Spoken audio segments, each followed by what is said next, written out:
Strike three, you're out, sir, politely said the umpire as he raised his right hand. He was dressed in a light blue long-sleeve shirt under a brown button vest. And that was from a vintage baseball game in 2019, in a game between the Providence Grays and the Connecticut Bulldogs, played under 1880s rules. Welcome to the State of the State interview series. I'm your host, Mike Stenhouse, and today we're going to take you back in baseball time. I'm wearing a 1960s Washington Senators jersey in honor of my father, who, by the way, is in the hospital, so say prayers for him. But we're going to take you back to some baseball rules from the 1860s. This baseball is from the 1860s, and today we're joined by our guest, Johnny Carlevale, John Hensen, treasurer and president of the Providence Grays Baseball Club. Guys, I love what you do. I love being with you. We'll talk about it 2 years ago. Welcome to State of the State. Thank you for having us. Thanks, Mike. Why do we have a vintage baseball team in Providence and a vintage baseball league, which apparently we have in the whole Northeast? We have a vintage baseball team in Providence as a result of what was happening in Long Island back years and years ago. Actually, as early as the early 80s.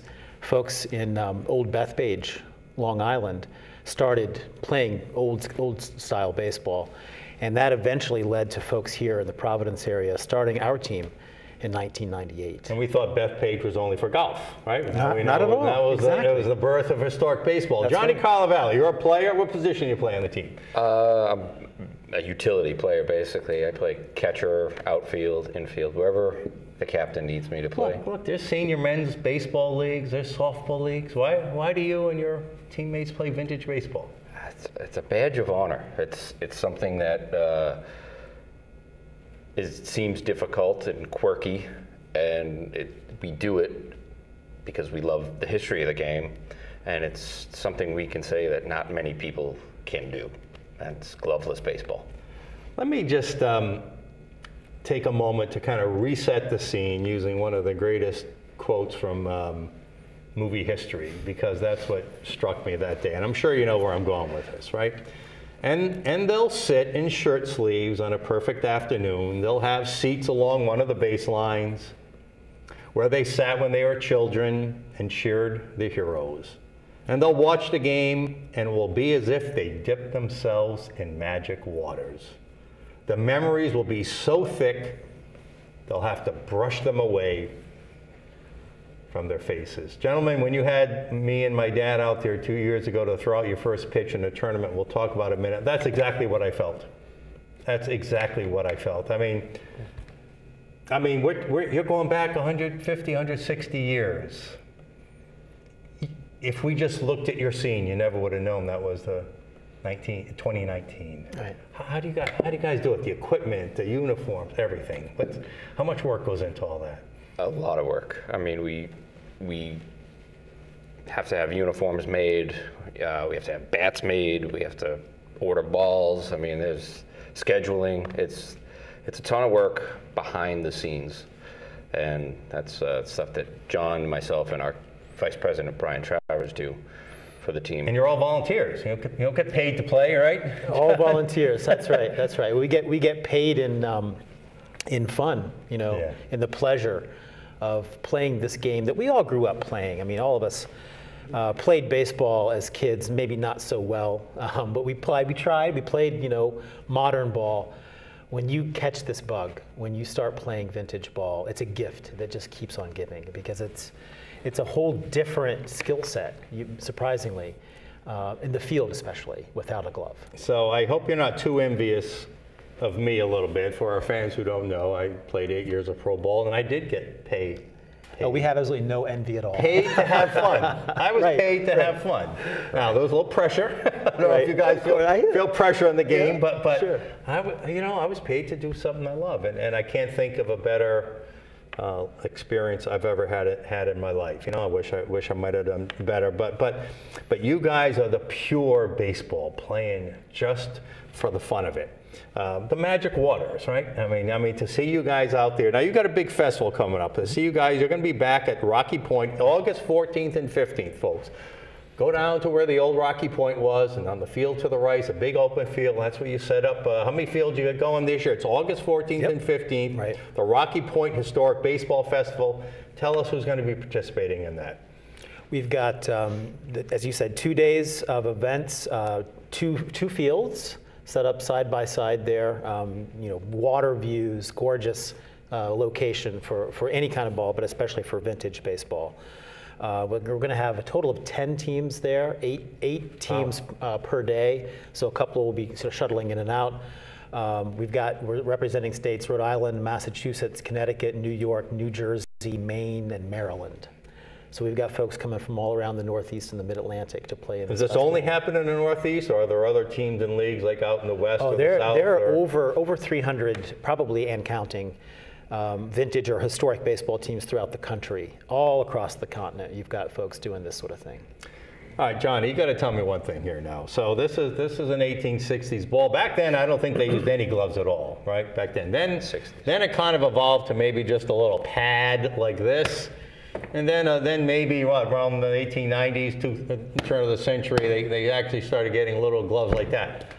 But I'm watching that game. All right, now the catcher had some kind of hand protection. But catching a fly ball, I could even see. But the first baseman, catching throws, how many broken fingers and hands do you see a year? Quite a few. I know you've experienced at least a couple. And we can get into it, but there's a sort of a tradition of people earning nicknames in vintage ball.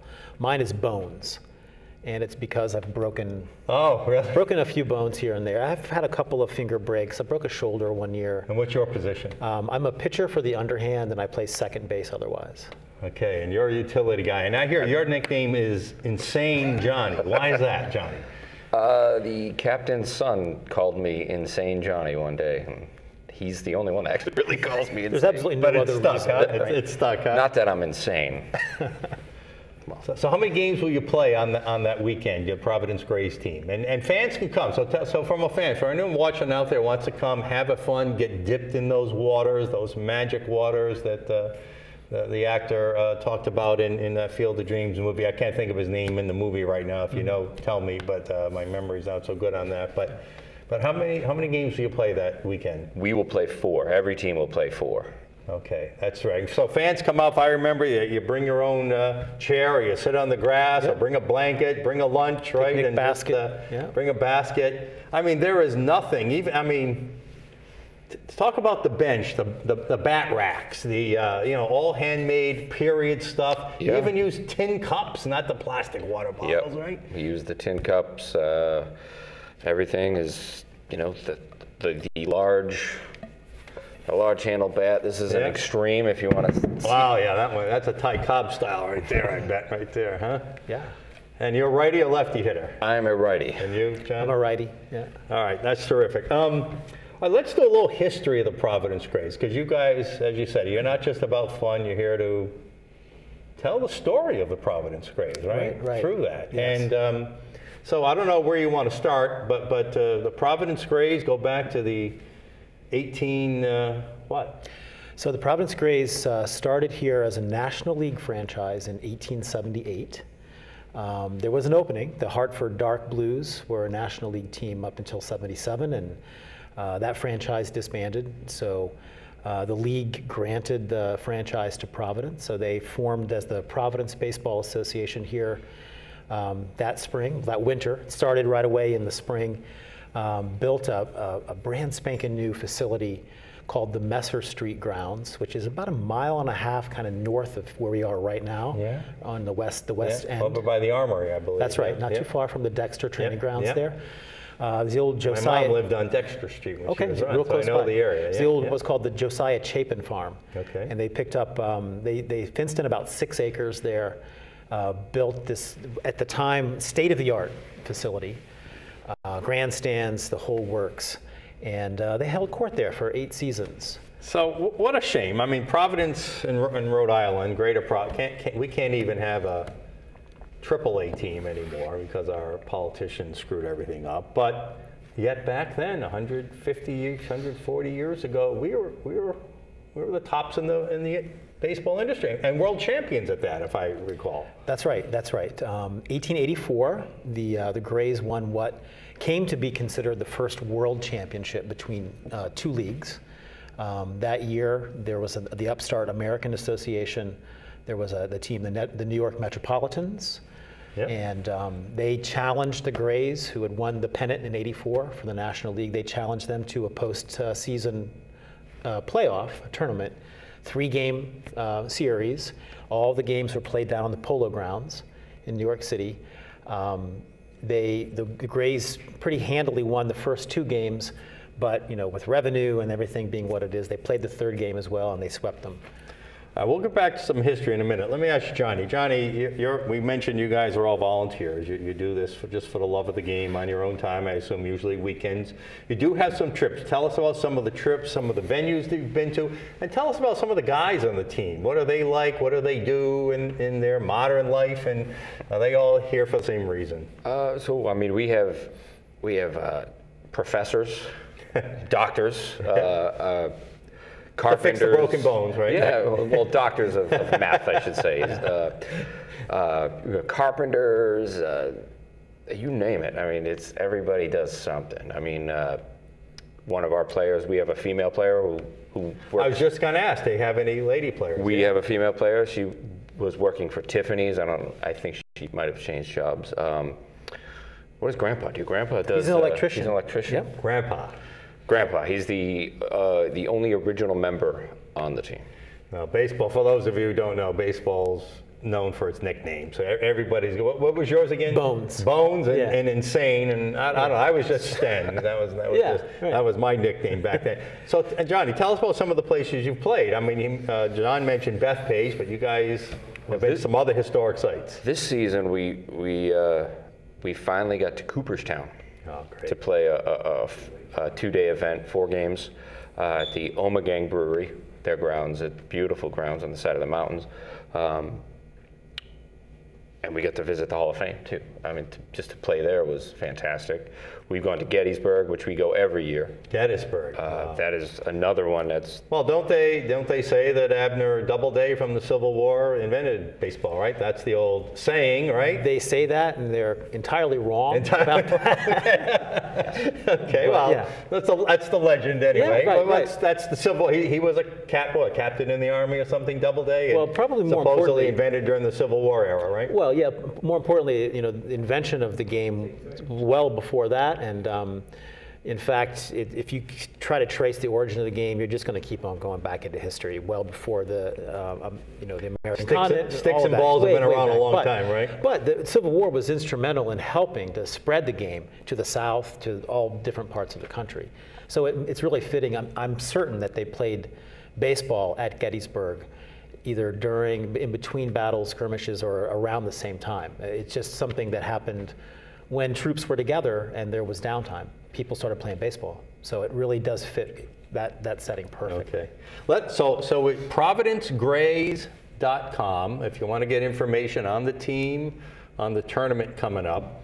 Now, Johnny, you're the treasurer. Are you an organization? You a nonprofit? Do you take donations? Do We are a you raise nonprofit. funds? So you do. Is there a way to donate on the website for any fans that want to go there? How do people donate? You're the guy. You can reach out to us and go to the website, providencegrays.com. There's a contact us link there.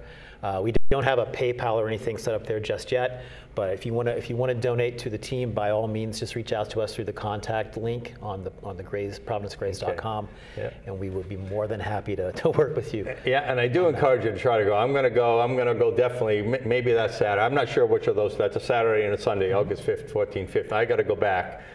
A few years ago, as I mentioned earlier, you gave my dad and me the honor of throwing out the first pitch. Now, my dad, has historical significance. He was the first major league rookie pitcher to ever start an All-Star game. So that was cool. And I can't tell you how much playing catch barehanded with a hard ball. I don't think I've ever done that before.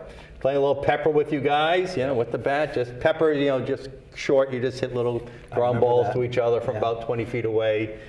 I mean, that was a blast. But that setting with the bay, Rocky Point, you literally felt like you stepped back in time. All right, let's go for a little more history. Sure. Two legendary figures. First, old Hoss Radbourne, not supposedly, he won 59, some say 60 games. Imagine that. He won 59 games in 1 year for the Providence Grays. That's right. That's right. Did they pitch underhand? Well, no. In '84, How do your arm not fall off? yeah, I tell you. So it was '84 was the first season in the National League where you were allowed to pitch over the shoulder. So that was the first year of overhand pitching. Okay.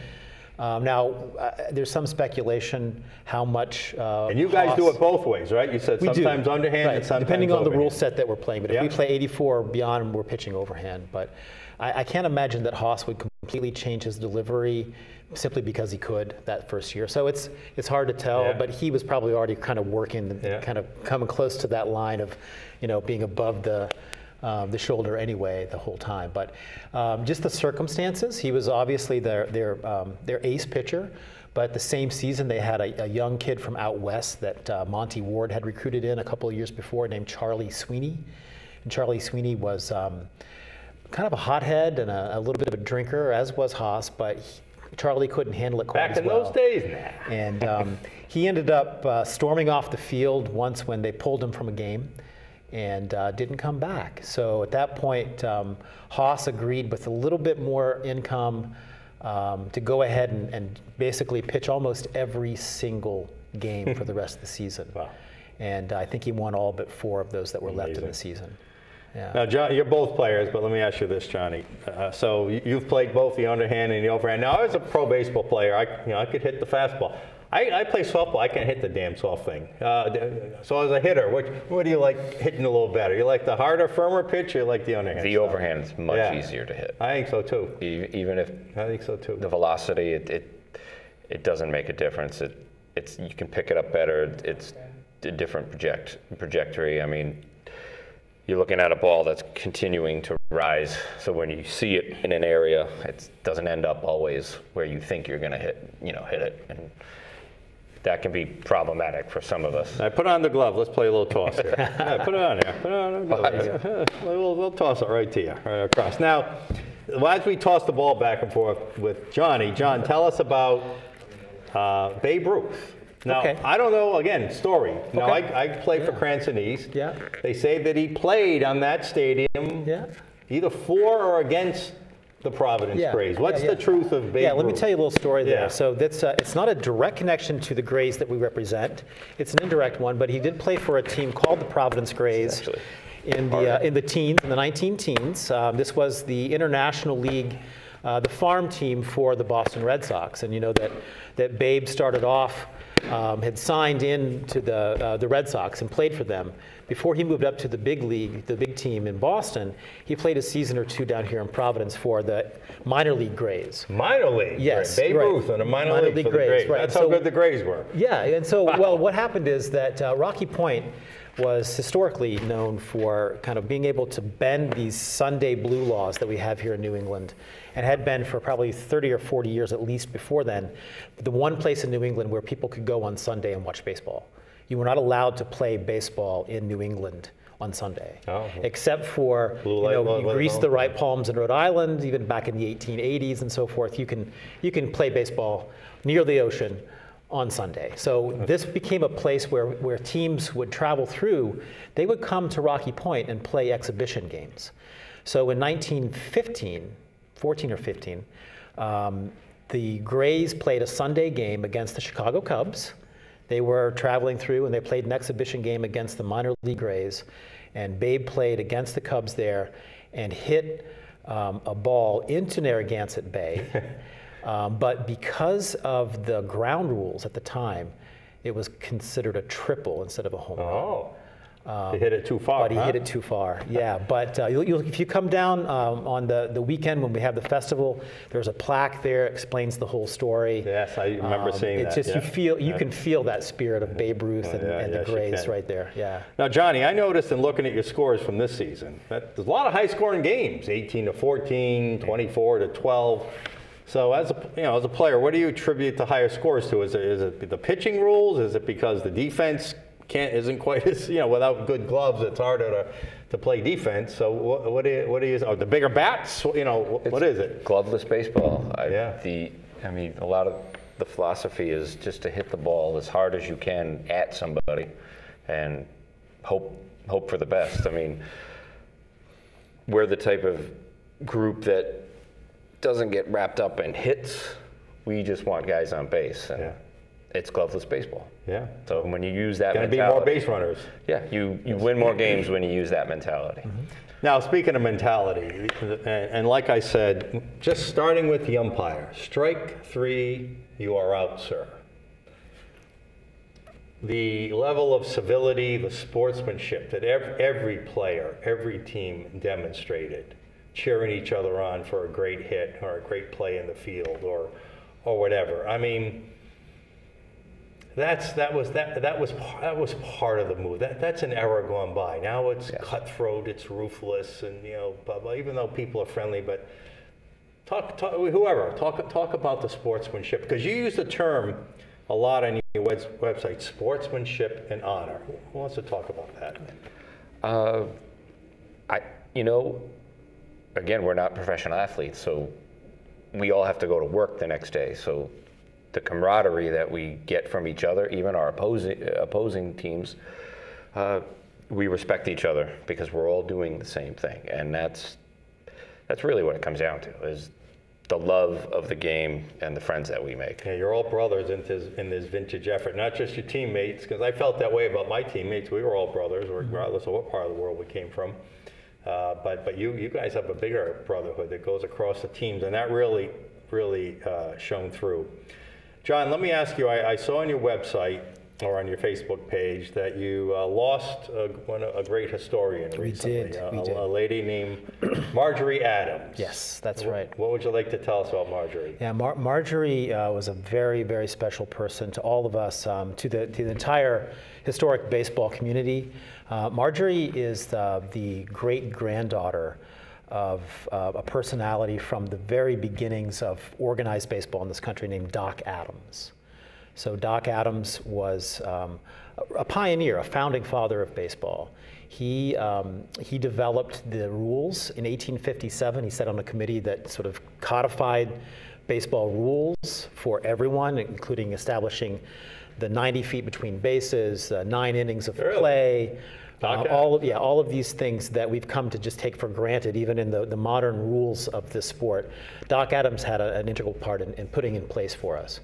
That story, Doc Adams' contributions to the sport, have been lost over the years, especially with the myths that you mentioned, like with Abner Doubleday, and then from there, Alexander Cartwright, and all these different folks who got a lot of credit that really should have gone to Doc Adams. So Marjorie, in the 1990s, sort of discovered this part of her family history, and she went to bat, if you can pardon the pun, for this effort to get Doc Adams in the Baseball Hall of Fame.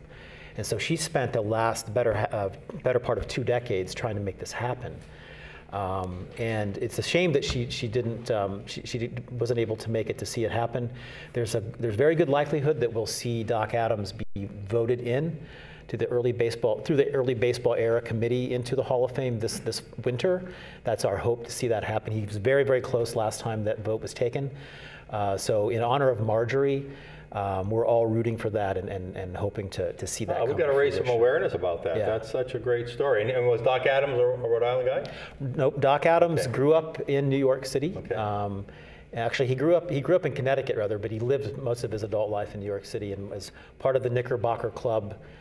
Started playing in 1839 and played all the way through the 1840s and 50s, and was just right in the heart of baseball, becoming the national pastime. All right. Johnny, a little bit more on the rules, just the playing rules. So balls and strikes. Is it back then, the 1860? Was it 4 balls and 3 strikes you're out, or what else?